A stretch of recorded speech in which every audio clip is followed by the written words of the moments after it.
जय श्री राम। तुलसीदास के पद कमल जो बारंबार मनाए, गुण गावहूँ सिया राम के, हनुमत हो सहाय। राम कथा के रसिक प्रभु शंभुनाथ हनुमंत, सन्मुख प्रभु वासन धरऊं, सुनहु कथा भगवन, सुनहु कथा भगवन। बोले श्री हनुमान जी महाराज की जय। आइए बड़े भाव के साथ भगवान की सुंदर सी पावन सी कथा में हम लोग प्रवेश करेंगे। कल की कथा में हम लोगों ने क्या सुना? सती मैया जब अपना शरीर त्यागती हैं तो वही सती पार्वती के रूप में जन्म लेती है। और नारद जी ने हाथ देखकर बताया है इनकी हस्त रेखाएं क्या कहते हैं। कठिन तपस्या करने के लिए नारद जी ने कह दिया, माँ पार्वती कठिन तपस्या करने के लिए जंगल चले गए और ऐसी तपस्या करी कि आकाशवाणी हुई, अब आपको शिव ही मिलेंगे। मैया पार्वती बड़ी प्रसन्न हुई। इधर बाबा भोलेनाथ की समाधि लगे। जब से माँ सती गई तब से बाबा बैरागी हो गए। नित्य भगवान की कथा सुनना, भगवान का नाम लेना, बस यही नित्य का काम हो गया। बाबा भोलेनाथ की समाधि लगी हुई है। बाबा केवल और केवल एक ही काम है, भगवान की कथा, भगवान का भजन करना। एक दिन भगवान राम प्रकट हो गए और जब भगवान राम प्रकट हुए तो उन्होंने खूब तारीफ किया। इसकी भगवान भोलेनाथ ने इतनी तारीफ कर दी कि बाबा कह उठे कि प्रभु आप वरदान मांगिए, आपको क्या चाहिए। भगवान राम ने कहा कि यदि आप मुझ पर प्रसन्न हैं तो मैं जो वरदान मांगता हूँ वही दीजिए।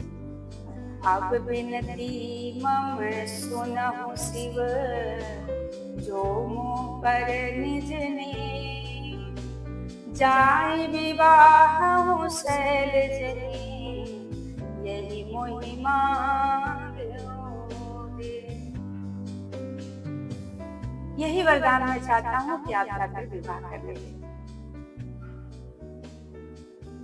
बाबा ने कहा ये ठीक उचित तो नहीं है, पर प्रभु आप कह रहे हैं तो मैं विवाह अवश्य करूंगा। और बाबा इतने प्रसन्न हुए कि पूछिए नहीं। सप्तऋषिगण उसी समय आए। सप्तऋषियों से कहा बाबा ने कि जाओ पार्वती की प्रेम की परीक्षा लेकर आओ।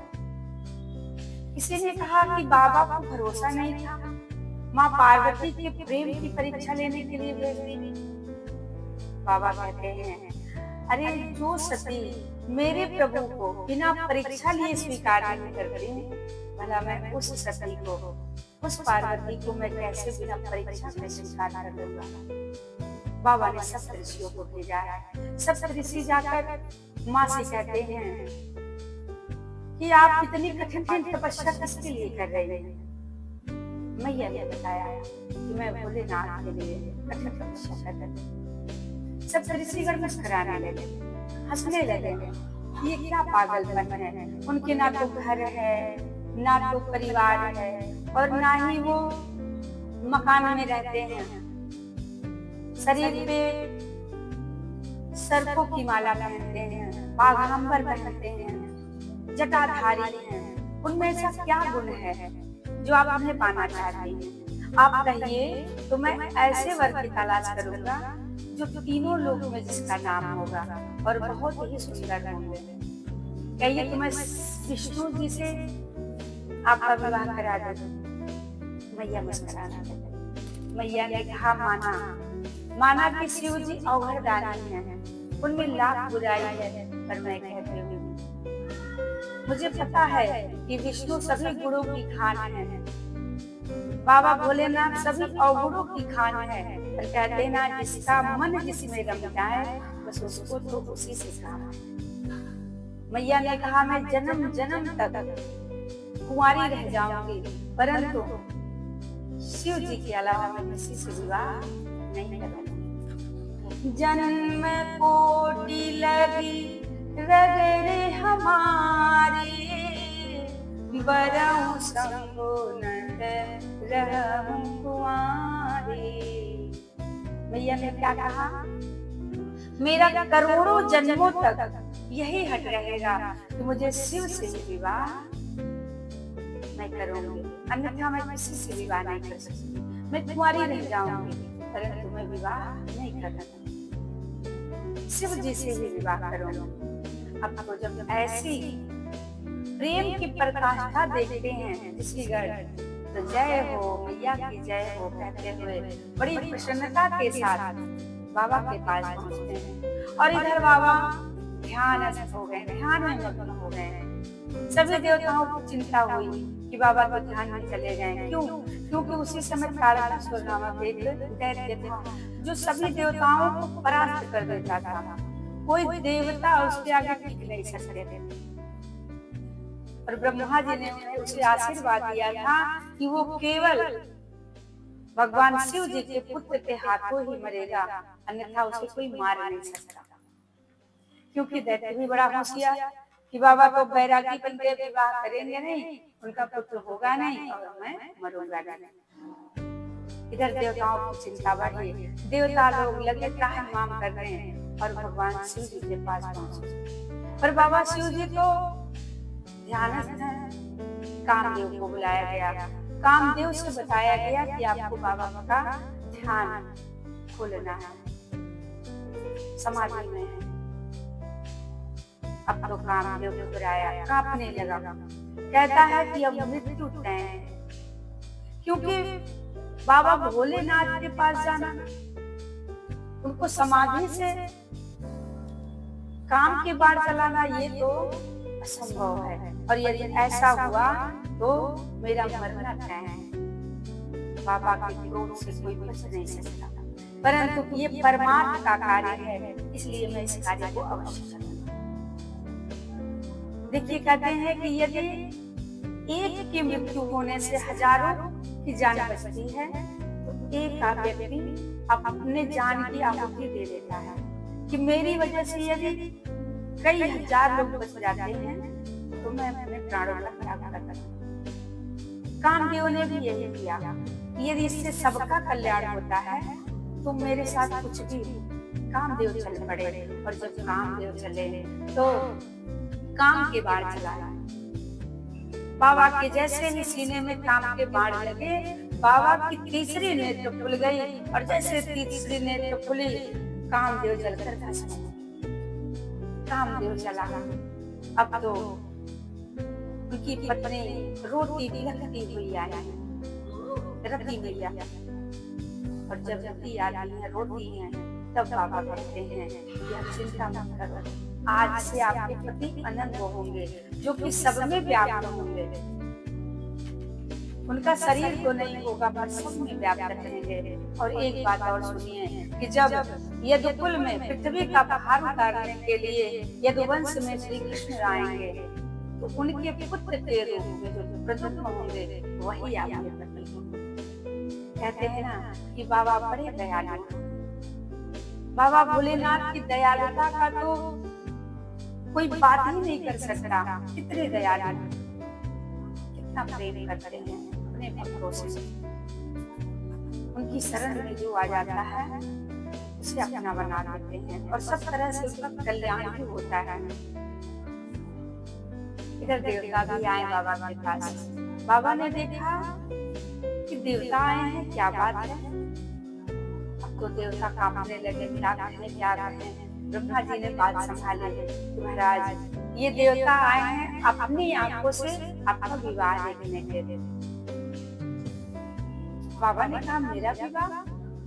इतने दिन हो गए सती को गए हुए, आज तक तो कोई मेरा हालचाल लेने नहीं आया। आज अचानक से कैसे इतनी दया आ गई इनको।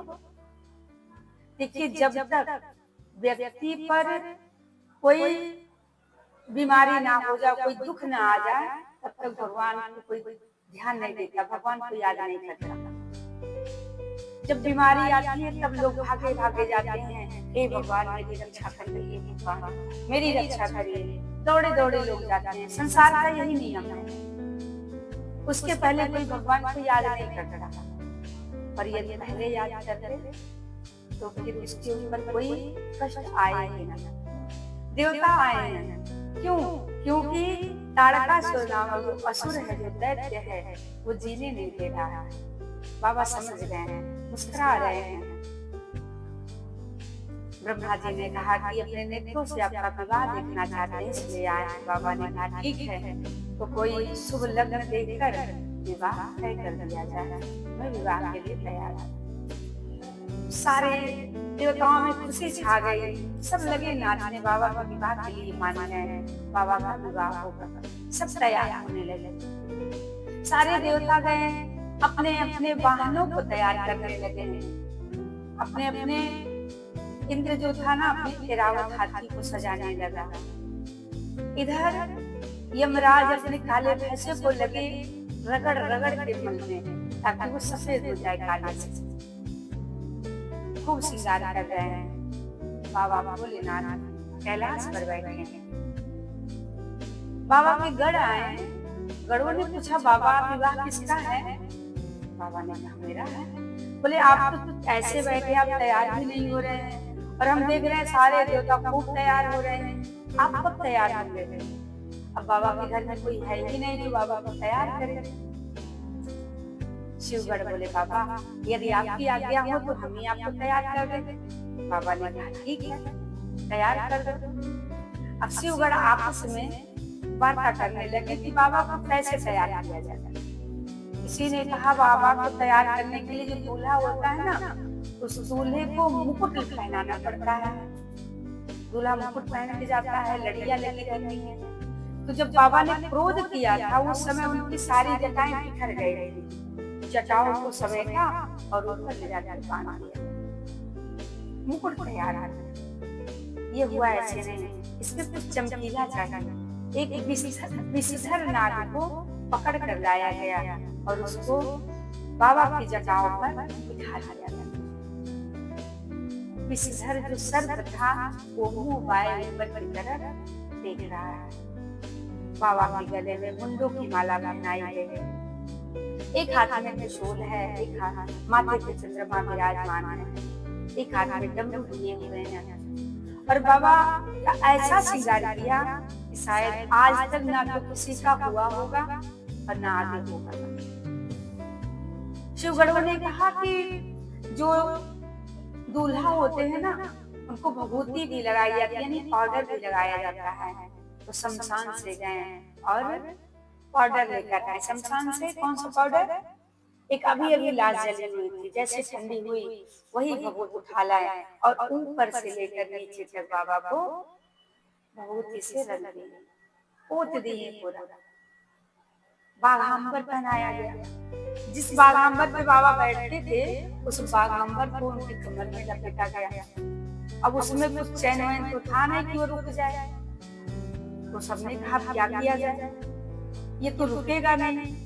गए एक सांप पकड़ कर और उस सांप से बोले देखो तुम खुलना नहीं, क्योंकि सारी इज्जत तुम्हारे हाथ में है, तुम कमर पर बंधे रहना।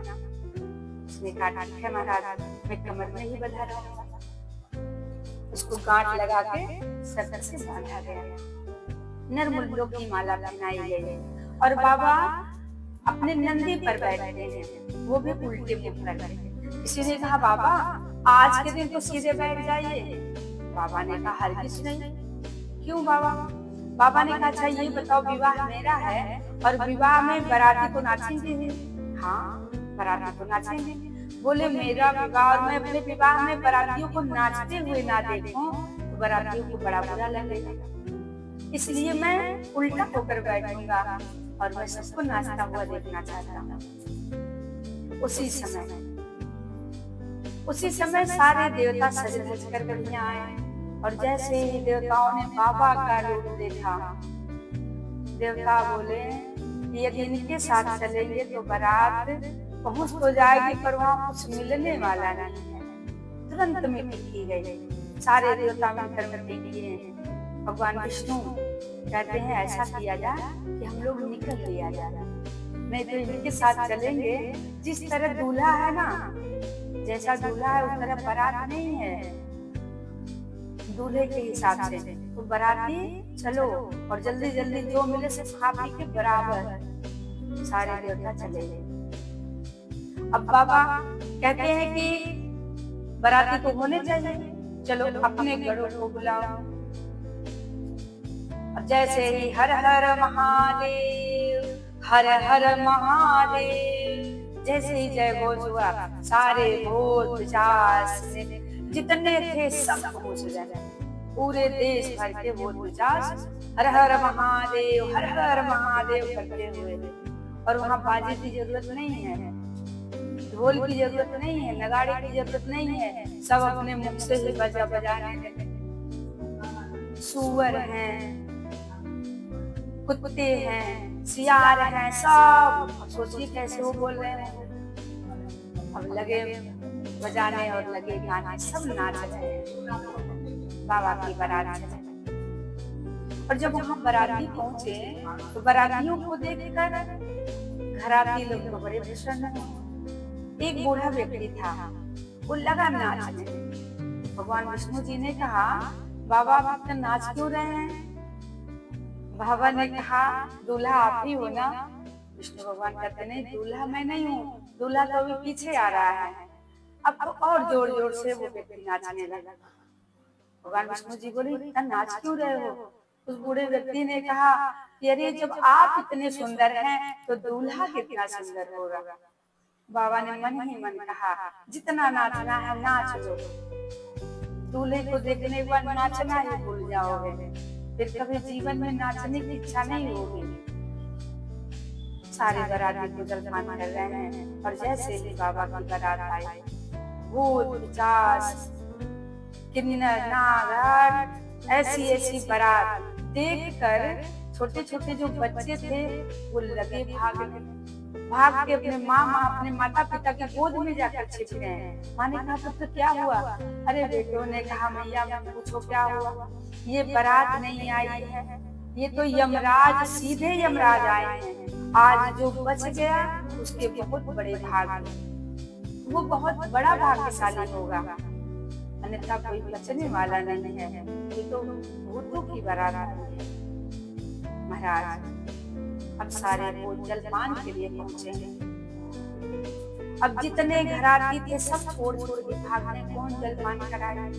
सब हर हर महादेव करते करते कूद रहे हैं, नाच रहे हैं, गा रहे हैं, राज्य में डुबकी लगा रहे हैं। किसी के एक मुख है तो किसी के 10-10 मुख हैं, किसी के शरीर है तो मुख ही नहीं है, किसी के 10-10 मुख है तो शरीर है ही नहीं। ऐसे ऐसे भूत पिशाच हैं, सब डर के मारे भाग गए हैं। एक बूढ़ा व्यक्ति बेचारा जलपान करा रहा है। कुछ भूत तो कह रहे हैं हमें ठहरने की व्यवस्था करिए, हम कहाँ ठहरे? वो बेचारा बोला आप ठहराएगा कौन आपको? आप तो चाहे जहाँ ठहर जाइए, कौन ठहराने वाला है? अब तो महाराज जैसे ही मैना मैया आती हैं आरती की थाली लिए हुए, और जब बाबा भोलेनाथ का ये रूप देखते हैं मैया तो थाली फेंक कर वहीं बेहोश हो जाती है, मूर्छित हो जाती है। मैना मैया को उठा कर महल में ले जाया गया। मूर्छा टूटी है। मैया ने कहा मेरी बेटी कुंवारी रह जाएगी, पर मैं ऐसे दूल्हे से अपनी मैया का विवाह नहीं करूंगी। मैया घबराई, कहती मैं विवाह नहीं करूंगी। उसी समय किसी ने याद दिला दिया कि नारद जी ने ये विवाह लगवाया था। अब तो मैया क्रोधित हो गई कि नारद जी का मैंने क्या बिगाड़ा था जो हमारा घर उजाड़ दिए, हमारी बेटी का जीवन बर्बाद कर दिए, खूब उल्टा सीधा सुनाने लगे। अब तो महाराज नारद जी ने उन्हें सारी बातें बताई हैं कि जिसको आप बिटिया समझ रहे हैं ना, वो आपकी केवल बिटिया नहीं है, वो तो जगत जननी जगदम्बा है, साक्षात पार्वती मैया है। आप हमें अपनी पुत्री होने का ये मन में भ्रम न रखिए। अब जब सबने समझाया, पूर्व जन्म की कथा बताई गई, तब मैया मैना को संतोष हुआ है।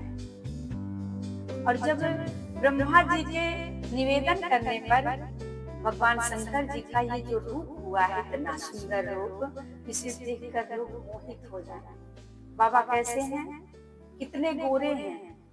कर्पूर गौरम करुणावतारम संसार सारम भुजगेन्द्रहारम सदा वसन्तं हृदयारविन्दे भवं भवानी सहितं नमामि कर्पूरगौरम। कर्पूर की तरह गौर है, गोरे हैं। और जब ऐसा पीली धोते गोरे थे भगवान शंकर जी जब प्रकट हुए, अपना रूप दिखाए, मैया मैना हाथ जोड़कर खड़ी हो गई। सब प्रसन्न हो गए। हिमाचल जी ने अपने पूरे नगर का फिर से श्रृंगार करवाया। कहते हैं कि अब तक मेरी बिटिया का विवाह था, अब तो जगत जननी जगदम्बा का विवाह है। खूब अच्छी तरह से श्रृंगार किया गया, पूरे नगर में श्रृंगार करवाया गया और विधि विधान से माँ पार्वती और भगवान भोलेनाथ का विवाह हुआ। विवाह के पश्चात मैया मैना ने बिटिया को शिक्षा दी है कि अपने ससुराल की वो कैसे रहे, अपने पति को ही देवता मानकर उसकी पूजा करे, खूब सिखाया है मैया ने। और बाबा भोलेनाथ को हिमाचल जी ने खूब सारा धन धान्य देकर विदा किया है। बाबा भोलेनाथ माँ पार्वती कैलाश पर पहुंचे हैं और कैलाश पर जाके कैलाश पर पहुंचे हैं और कुछ समय बीता है। कार्तिकेय जी महाराज प्राकट्य हुआ है और कार्तिकेय जी महाराज 6 मुख वाले हैं। उन्होंने तारकासुर का वध किया। बहुत समय बीतने के बाद मैया पार्वती ने देखा कि बाबा भोलेनाथ बड़े आनंद के साथ वट वृक्ष के नीचे आसन लगाकर बैठे हुए हैं। जब मैया को लगा ये बड़ा अच्छा मौका है, बड़ा सुंदर सा अवसर है, मैया जाकर बैठ गई हाथ जोड़कर और अपनी भ्रम को मिटाने के लिए कहती हैं, प्रभु मेरा जो पिछले जन्म में भ्रम था वो दूर हो गया है, अब मुझे कोई भ्रम नहीं है। अब मैं भगवान के बारे में जानना चाहती हूँ। मैया का प्रश्न है कि राम कौन प्रभु पूछो तो आइए आज की कथा यहीं पे विश्राम लेती है। कल की कथा में हम लोग सुनेंगे माँ पार्वती और भगवान शंकर जी से किस प्रकार से प्रश्न करती हैं और बाबा भोलेनाथ किस प्रकार से मैया को समझाते हैं। भगवान के जन्म लेने का क्या कारण है, कल हम सब लोग बड़े आनंद के साथ सुनेंगे। जय सिया राम, राधे राधे।